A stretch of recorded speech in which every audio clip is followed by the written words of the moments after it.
Good morning. My name's Peter Zambini. I'm an advocate for 177 victimised whistleblowers. Welcome to this public awareness campaign for the federal, Australian federal and South Australian state election. I'm just going to put my glasses on because I find that the time span is much easier to read from my script. Excuse me if I look down.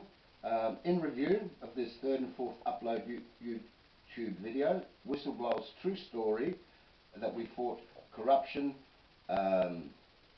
misconduct and inappropriate actions by the Australian political institutions. As again, I say good morning. This is Saturday the 5th of February 2002. Before I start, you may have heard that Mr. Scott Morrison's been having trouble with leaks. His credibility is nothing. And uploading this video, the time at the moment is 9:30. My name is Peter Zambini. I'm from South Australia and an advocate and a whistleblower for 177 victimised whistleblowers. This message is our message in a bottle to both the Australian public, taxpayer and voters. So make an informed decision this year's elections. And also this message is directly to the Prime Minister, Mr. Scott Morrison, the Health Minister and the Federal Leader of the Opposition, Mr. Anthony Albanese, for the federal election, and for the South Australian election, our message is directed to the Honourable Premier Steve Marshall and also Mr. Peter Malinowski. Now, your record speaks for itself, and this is information for 2022, both elections. Whistleblowers of 178 Australian citizens born out of necessity who've become whistleblowers, let me acknowledge, that took a Herculean task revealing and exposing the epidemic, systemic corruption, misconduct and impropriety of the Australian political institutions and very contacted Australian media outlets, who are alleged, by the way, to be the public defenders and watchdogs turned Australian political institutions and media lapdogs. If you want to find this video, I'll be naming it. First, you go to Google, type Peter Zambini YouTube, Whistleblowers Election Information 2022.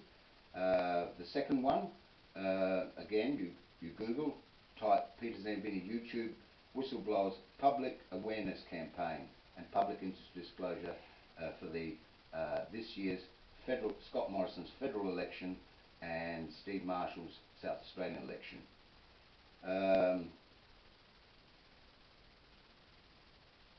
Have to excuse me, this important community concern highlights, as I stated already before in the beginning, in update to two previous YouTube videos. All you have to do is go to Peter Zambini YouTube and they'll come up and it'll be background to what I've already putting in today. What we ask is that the Honourable Scott Morrison and his cabinet, members of Parliament, and also Mr. Anthony Albanese and his cabinet, the ALP, take up this issue, which they haven't done till now, the last couple of years, and that applies equally to the Premier Steve Marshall and Peter Malinowski, who have been very disgraceful in not making the public aware of it. Now, I coordinate this YouTube with my manuscript, which I filed with some publishers and in January this year. So this YouTube is in connection with the book, which is in more detail. This important community concern highlights in update a submission and manuscript sent to a book published in 2002, and for the and this is information that I'm revealing here is for the direct attention of both the parties that I've mentioned previously. My manuscript is an autobiography, true story of whistleblowing by 178 Australian citizens born out of necessity to become whistleblowers. The matter has not changed as yet, has become untenable because the authorities haven't taken the appropriate actions. The media, who are in possession of these records for years, have remained silent, as I said, watchdogs turned lapdogs. It recognises also and eliminating the Australian public institutions and media bullies inside and outside the workplace, which is a criteria of this public interest disclosure on the matter highlighted on this third and fourth and number 1 and 2 uploaded YouTube videos, filed with my manuscript. It will be distributed again as we're seeking good government, if there's any left in this country, via a public interest disclosure awareness campaign in accordance with the South Australian Whistleblowers Act 93 and 2001. And if you look at Google, I could be wrong, but it actually stated that the Whistleblowers Act is no longer in South Australia active. Anyway, I, Peter Zambini, advocate whistleblower, have stood up along with other Australian citizens, consider it neighbourhood watch, but we've been victimised whistleblowers, to widespread wrongdoings, bullying, abuses, in exposing systemic corruption, misconduct, and impropriety carried out by members in the Australian public institution, not merely the Prime Minister Scott Morrison, Albanese and their cabinet, but also media outlets. That is cited in the book. People have been named and shamed, and in my previous 2 videos they've also been named and shamed, so coordinated in conjunction with this year's election and the book. And this is my way of putting our message in the bottle. What whistleblowers are seeking, that both the federal major political parties and candidates to take up this important community concern highlighted in our previous videos and the manuscript in addressing this problem, bring it to the attention of the public, take the appropriate actions to hold people to account, because people's lives are being held at risk in the future or now. Other fellow Australians who wish to come forward with their concerns on matters that are the attention of our members of Parliament, who are our servants, have been flogged off, sanctioned, burnt, stayed silent, and this is not acceptable, unconscionable, and we find ourselves very inconsolable.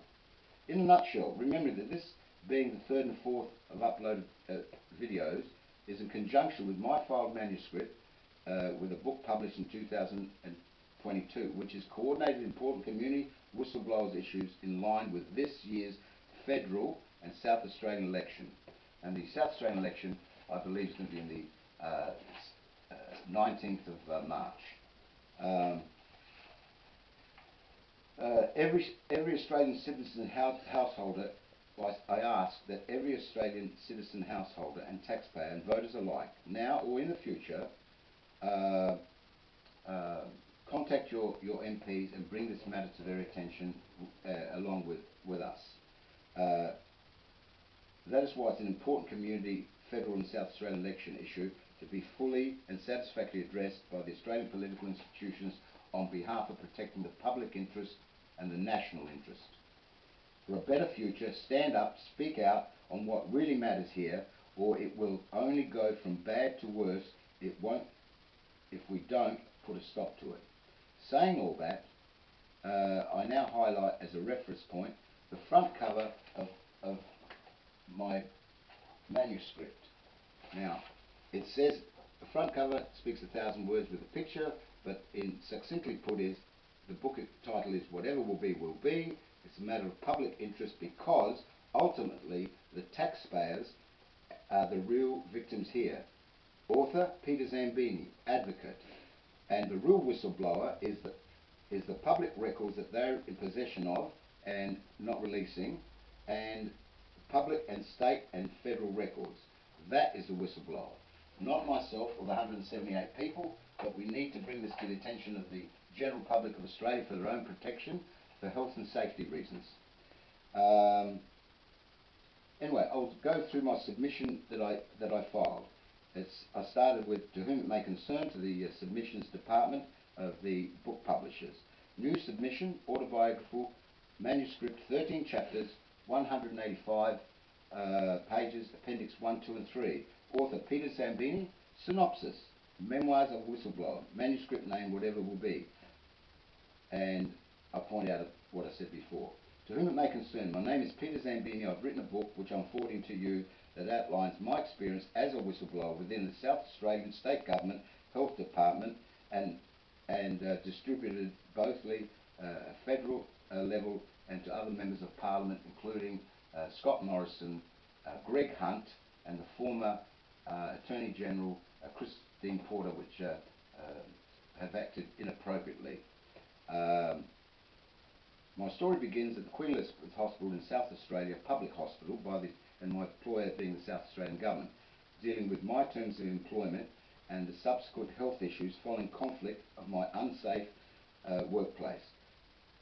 The Government of South Australia, my employer, orchestrated in collaboration with the toxic hospital management a campaign of bullying, harassment and subterfuge, culminating both my work injury and an unconstructive, unfair dismissal, which left me traumatised, penniless, and a persona non grata for any future employment opportunities. Their unlawful transactions, non-compliance and breaches to my work contracts and conditions of employment is evident, no longer in dispute. These events took place between 93 and 96, whereby my employer management behaved as if it were a law unto themselves. As of 2022, nothing really has changed. Scott Morrison, Anthony Albanese, Steve Marshall, Peter Malinowski, you're holding those records. Bring it to the attention of the public, because you've been circling on the drain and we're speaking out and naming and shaming you. The addendum to my manuscript, and this is the story within the story, has highlighted poor morale within the ranks of QEH management, the broken lines of communication coming from within my employer and then management of the hospital, and fears of their reprisal should staff voice their work-related concerns.